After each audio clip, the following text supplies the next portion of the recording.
नमस्कार दोस्तों, स्वागत है आप सबका भद्र आईएएस अकेडमी में। आज का डेट है 4 सितंबर और आज के सेशन में हम लोगों ने 3 सितंबर एज वेल एज 4 सितंबर के current affairs news analysis discussion को आपके सामने मैं प्रेजेंट कर रहा हूँ। तो चलिए शुरुआत करते हैं। सबसे पहले ये आसाम ट्रिब्यून का आर्टिकल है जहाँ पे इथेनॉल ब्लेंडिंग के रिलेटेड बात की गई है। बात की जा रही है इंडिया में, अगर देख लीजिएगा, बायो एनर्जी इनिशिएटिव्स बहुत ज़्यादा कैरी फॉरवर्ड किए जा रहे हैं, जिससे एनर्जी का प्रोडक्शन यूजिंग बायोलॉजिकल मीन्स को प्रमोट किया जा रहा है, जिसमें इथेनॉल ब्लेंडिंग में हम लोग को एक बहुत ही मेजर सर्ज देखने को, इंक्रीमेंट देखने को मिल रहा है। और ये इंक्रीमेंट कितना है? अगर लास्ट 10 इयर्स का डेटा आप उठा के देख लीजिएगा तो ये इंक्रीमेंट 10 साल पहले जो क्या अभी ये 1.53% था इथेनॉल ब्लेंडिंग, अभी ये बढ़कर हो चुका है 15%। इथेनॉल ब्लेंडिंग आपके जो पेट्रोल या फिर जो फॉसिल फ्यूल्स में ना, वहाँ पर बेसिकली उसको इथेनॉल के साथ ब्लेंड किया जा रहा है। इससे फ़ायदा क्या हो रहा है? इथेनॉल जो है वो होम प्रोडक्शन किया जा रहा है और हम लोग पेट्रोल कहाँ से मंगा रहे हैं? बाहर से, सऊदी से या फिर अरबियन नेशन से। तो इससे क्या हो जा रहा है दैट हम लोग का जो जो इंपोर्ट कर रहे थे वो चीज़ बहुत हद तक सब्सटीट्यूट कर पा रहे हैं। इनफैक्ट देखिए, ये डेटा भी लिखा हुआ है, मैं आपको डेटा सबके सामने प्रेजेंट कर रहा हूँ। आर्टिकल में जो लिखा हुआ है, crude oil substitution, crude oil को सब्सटीट्यूट कर रहा है, like around 173 lakh metric ton of crude oil को हम लोगों ने इंपोर्ट नहीं किया, just because of the fact that वो चीज़ तो हम लोग होम प्रोडक्शन ही कर ले रहे हैं in the form of ethanol. समझ लो बात। और गवर्नमेंट का अगर गोल अभी तक का, और अभी तक का गवर्नमेंट के अचीवमेंट्स को देख लीजिएगा तो 2025 तक का गवर्नमेंट का कुछ टारगेट भी है। गवर्नमेंट बोल रही है that government aims to achieve 20% ethanol blending by the year 2025 और गवर्नमेंट इस सेक्टर में कॉन्फिडेंटली प्रोग्रेस भी कर रही है। और जो कि आपको तो देखने को ही मिल गया दैट लास्ट के 10 इयर्स में कितना ज़्यादा इथेनॉल ब्लेंडिंग हमें देखने को मिल रहा है, जिसके बहुत सारे बेनिफिट्स भी इस आर्टिकल में बताए गए हैं। जैसे कि एक तो बेनिफिट हम लोगों ने डिस्कस किया ही दैट हाँ, क्रूड ऑयल का सब्सटीट्यूशन हो रहा है। दैट इज़ जितना इथेनॉल हम लोग घर होम प्रोडक्शन करके उसको ब्लेंड कर रहे हैं पेट्रोल डीजल के साथ, वो चीज़ हम लोग को ऑफ कोर्स प्राइस को रिड्यूस कर रहा है, क्योंकि अदरवाइज वो हम लोग को इंपोर्ट करना पड़ता है ना। बट साथ ही साथ क्या हो रहा है ना दैट जब आप फॉसिल फ्यूल बर्न कर रहे हो तो उससे कार्बन डाइऑक्साइड एमिशंस हो रहा है, राइट। बट जब आप ये बायो एनर्जी इनिशिएटिव्स को प्रमोट कर रहे हो, दैट इज इथेनॉल को बर्न कर रहे हो, तब CO2 का एमिशन में रिडक्शन भी देखने को मिल रहा है। दैट इज रफली around 519 lakh metric ton of CO2 emissions जो है वो रिड्यूस हो रहा है। और इससे क्या हो रहा है दैट हम लोग पहले खरीदते थे, उससे फॉरेन एक्सचेंज मतलब बहुत ज़्यादा पैसे खर्च होते थे, डॉलर्स खर्च होते थे हमारे, वो चीज़ सेविंग हो रहा है ना। तो यस, रफली अराउंड 99,000 करोड़ रुपये से भी ज़्यादा का सेविंग हो रहा है in foreign exchanges, right. So what is the overall milestone and future plans जो कि गवर्नमेंट ऑफ इंडिया का है? जैसे E100 फ्यूल लॉन्च एक सिग्निफिकेंट माइलस्टोन था in successful launch of E100 fuel and that too around 400 retail outlets in India, right. जिसमें simply जो है यूनियन मिनिस्टर्स ने भी क्लियरली बोला है दैट हाँ, हम लोग ऑटोमोबाइल मैन्युफैक्चरर्स जो है उनको भी इनकरेज करेंगे दैट वो लोग ऐसे ही व्हीकल्स मैन्युफैक्चर करें जो क्या E100 फ्यूल से कंपैटिबल हो सके, राइट। यही नहीं, strategies and efforts and benefits अगर देख लीजिएगा, स्ट्रैटेजिक एफर्ट्स एंड बेनिफिट्स में अगर देख लीजिएगा, यस, गवर्नमेंट की स्ट्रैटेजी है, that is government of India वो एडवांस कर रही है बायो एनर्जी सेक्टर को as a part of its strategy, जिससे रिड्यूस कर सके इंपोर्ट डिपेंडेंस और सेव कर सके फॉरेन एक्सचेंज, और साथ ही साथ जिससे प्रोमोट हो सके सर्कुलर इकोनॉमी भी। यही नहीं, असम ट्रिब्यून में नेक्स्ट अगर आर्टिकल देख लीजिएगा, वो बात की गई है एग्रीकल्चर के रिलेटेड। बात की जा रही है एग्री श्योर फंड और कृषि निवेश पोर्टल के रिलेटेड, जो क्या एग्रीकल्चर मिनिस्ट्री के द्वारा लॉन्च किया गया है। पहले हम लोग बात करेंगे एग्री श्योर फंड के रिलेटेड। एग्री श्योर फंड एक 750 करोड़ रुपया का फंड है, जिसका मेन पर्पस यही है दैट एग्रीकल्चर रिलेटेड जो स्टार्टअप्स है ना, उनमें कोई इन्वेस्ट नहीं करना चाहता। क्यों? क्योंकि इसकी रिटर्न्स बहुत कम है, तो गवर्नमेंट को ही तो करना पड़ेगा ना। तो इसीलिए बोला जा रहा है to provide financial support to these agriculture startup setup, और साथ ही साथ वैसे इंटरप्रेन्योर्स जो कि एग्रीकल्चर से रिलेटेड होते हैं ना, उनको एग्रीप्रेन्योर्स बोलते हैं, राइट। तो उनको भी सपोर्ट दिया जाएगा, क्योंकि इससे इनको इक्विटी और साथ ही साथ डेट कैपिटल को एश्योरेंस मिलेगा from the government of India. यही नहीं, नेक्स्ट जो पोर्टल है ये है कृषि निवेश पोर्टल।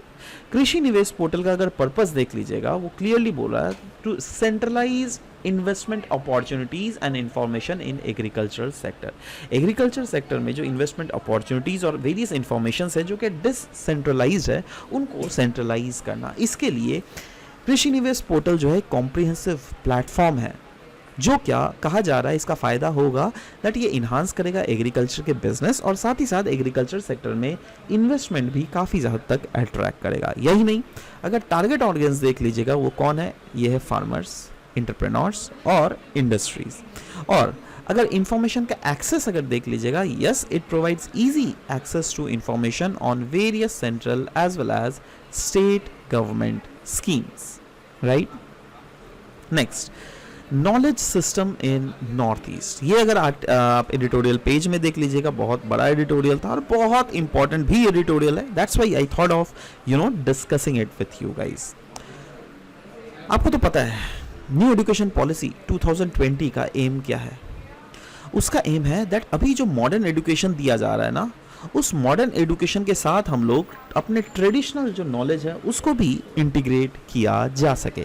नाउ अगर ट्रेडिशनल नॉलेज की अगर बात करें तो हमारे देश में ट्रेडिशनली नॉलेज का इवोल्यूशन कैसे हुआ, जब ब्रिटिशर्स हमारे देश में राज नहीं कर रहे थे, तब का एजुकेशन सिस्टम जो था ना, बहुत रिच ट्रेडिशन था हमारे एजुकेशन के सिस्टम में, क्योंकि हमारे देश में गुरुकुल्स हुआ करते थे, राइट, संस्कृत टोल्स हुआ करते थे। यही नहीं, युद्ध डॉर्मेटरीज होती थी जैसे मोडुंग्स, बेक्शांग्स, राइट। बट जैसे कॉलोनियल इम्पैक्ट हुआ, दैट इज जैसे ब्रिटिशर्स आए ना, उन्होंने क्या किया, वेस्टर्न एजुकेशन धीरे धीरे घुसाना स्टार्ट किया। अब इससे नुकसान क्या हुआ, अनडाउटेडली वेस्टर्न एजुकेशन के भी बहुत फायदे हैं, राइट। ग्लोबलाइजेशन में वेस्टर्न एजुकेशन एक बहुत इंपॉर्टेंट रोल प्ले कर रहा है, बट हमारा जो पुराना ट्रेडिशनल सिस्टम है वो तो धीरे धीरे खत्म हो जा रहा है ना। तो वही बोला, इसके कारण जो है हमारी इंडिजिनस जो इंस्टीट्यूशंस है जैसे मोडुंग्स, दीक्षांग्स, गुरुकुल, संस्कृत टोल्स, राइट, ये सब जो है धीरे धीरे मार्जिनलाइज होता गया। तो अगर इंडिजिनस एजुकेशन सिस्टम की अगर बात करें, इंडिजिनस एजुकेशन सिस्टम में आता है मोडुंग सिस्टम। मोडुंग सिस्टम का एक बहुत इंपॉर्टेंट कल्चरल रोल है, क्योंकि ये ज्यादातर प्रिवेलेंट होती थी among Nagas. They played a very crucial role in preserving the tribal tradition and knowledges, है ना, मोडुंग सिस्टम्स के थ्रू, राइट। यही नहीं, एजुकेशनल एस्पेक्ट अगर देख लीजिएगा, इसमें क्या था, जो एल्डरी पीपल्स होते थे ना, वो लोग अपने नॉलेज को इम्पार्ट करते थे linguistic, religious as well as cultural aspect में, और साथ ही साथ वहाँ पे लाइफ स्किल्स भी सिखाए जाते थे, जैसे हंटिंग कैसे करते हैं, ट्रेडिशनल मेडिसिन को कैसे बनाते हैं। यही नहीं, एक कल्चरल गाइडलाइंस भी मिलती थी। दैट इज ट्राइब्स जैसे Konyak have specific guidelines for building and decorating morungs. जी हाँ, कुछ ऐसे ट्राइब्स थे जो क्या इसको गाइडलाइंस भी निकालते थे, राइट, जो ऑफ कोर्स जो क्या सर्व करता था as a defensive purpose as well. दीक्षांग्स की अगर बात करें, ये क्या थे, ये एक युद्ध डॉर्मेटरीज होते थे ब्रह्मपुत्र वैली में, जिनका मेन एम था दैट ये लोग कल्चरल, ट्रेडिशनल और प्रैक्टिकल एजुकेशन को प्रमोट कर सके। यही नहीं, स्किल्स जो यहाँ पे टॉट किए जाते थे वो ये थे दैट यंग बॉयज जो थे ना, उनको ट्रेन किया जाता था हंटिंग में, क्राफ्ट्समैनशिप और फार्मिंग एक्टिविटीज में। बट यस, मोडुंग के तरह ही देक्षांग ने भी एक डिक्लाइन देखने को मिला। क्यों? क्योंकि मॉडर्न एजुकेशन सिस्टम आ रही है, अब यहाँ पे कौन जाएगा पढ़ने के लिए, ठीक है। तो वही चीज बोला कि इन चीजों को रिवाइवल करने की जरूरत है, क्योंकि नेशनल एजुकेशन पॉलिसी भी तो उसका एम क्या है, उसका एम तो यही तो है, traditional Indian knowledge system. Indian knowledge मतलब इंडिया कोई छोटा तो नहीं है ना, बहुत बड़ा है।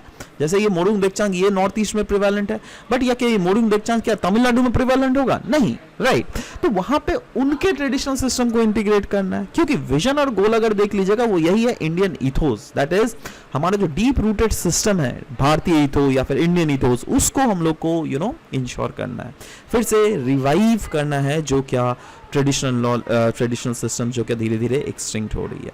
ग्लोबल नॉलेज सुपर पावर बोला जा रहा है, इंडिया को ट्रांसफॉर्म करना है इनटू वाइब्रेंट नॉलेज सोसाइटी और global knowledge leader. Indian identity को कहीं ना कहीं मेंटेन रखना है, राइट, कल्टीवेट करना है लर्नर्स को, जो क्या प्राइड कर सके इन देयर इंडियन आइडेंटिटी और एम्ब्रेस कर सके इसको हर एक एस्पेक्ट में। करिकुलम इंटीग्रेशन की अगर बात करें, यस, नॉलेज ऑफ इंडिया बोला गया that policy will include knowledge of India in school curriculum, है ना, मतलब इंडिया के नॉलेज को स्किल करिकुलम में इंटीग्रेट किया जाएगा, जो कि हर एक सब्जेक्ट को कवर करेगा, whether it be mathematics, astronomy, philosophy या फिर कुछ भी अदर, राइट। और इंडियन नॉलेज सिस्टम की अगर बात करें तो फोकस किया जाएगा ट्राइबल नॉलेज को, एथनो मेडिकल प्रैक्टिसेस को, फॉरेस्ट मैनेजमेंट को, ट्रेडिशनल क्रॉप कल्टीवेशन और नेचुरल फार्मिंग जैसे एस्पेक्ट्स को भी प्रमोट करने की बात की जा रही है हमारे नेशनल एजुकेशन पॉलिसी में। अपॉर्चुनिटीज़ क्या है इंडियन एजुकेशन सिस्टम में? देखो, एक तो बोला जा रहा है दैट हम लोग को रिवाइटलाइज करना पड़ेगा अपने इंडिजिनस एजुकेशन सिस्टम, जैसे हम लोगों ने बात किया मुरुंग सेक्शंस के बारे में, बट साथ ही साथ हम लोग को प्रिजर्व भी करना पड़ेगा हमारे कल्चरल लिगेसीज और फॉस्टर करना पड़ेगा pride in indigenous identity, right. तो ये सब चीज़ अगर करेंगे तो ऑफ कोर्स अच्छा होगा। तो ये प्रोस्पेक्ट्स थे, बट प्रोस्पेक्ट्स के साथ साथ कुछ कुछ चैलेंजेस भी हैं, के साथ कुछ कुछ चीज़ों ऐसी भी हैं जो कि हम लोग को कंसिडर करना पड़ेगा, जैसे कम्युनिटी इंगेजमेंट। जी हाँ दोस्तों, this is very very important, specially community members, कोई भी कम्युनिटी का हो, right, whether it be tribal leaders, whether it be policy makers, सबको एक कंसेंसस बनाने की ज़रूरत है, तभी हम लोग इस चीज़ को प्रमोट कर सकेंगे। और करिकुलम को इंटीग्रेट भी करने की ज़रूरत है अभी प्रेजेंट सिस्टम के एग्जिस्टिंग करिकुलम के साथ। और स्टूडेंट्स एस्पिरेशंस बोला जाएगा, हम लोग को एड्रेस करना पड़ेगा how these traditional systems align with students aspirations and modern educational advancement। आप ना इसमें कुछ कुछ ऐसे भी पॉइंट्स, एक्स्ट्रा भी पॉइंट्स डाल सकते हो, क्योंकि this is an article which is very very important, let me tell you, right, है ना। तो आप यहाँ पे ऐसे भी बोल सकते हो दैट जैसे अगर जैसे कोई भी चीज़ हम लोग को रिजर्वेशन पॉलिसीज ला सकते हैं इसके लिए, राइट, दैट इज 1 या फिर 2% reservation education system, jobs and everything में होंगे इनके लिए, जो क्या ट्रेडिशनल नॉलेज के रूट से आ रहे हैं।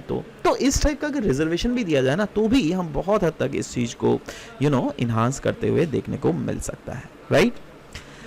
कल के आसाम ट्रिब्यून के आर्टिकल में एक बहुत इंपॉर्टेंट आर्टिकल था क्वीयर्स के बारे में, क्वीयर्स LGBTQ कम्युनिटी के बारे में, right. They can open joint bank account.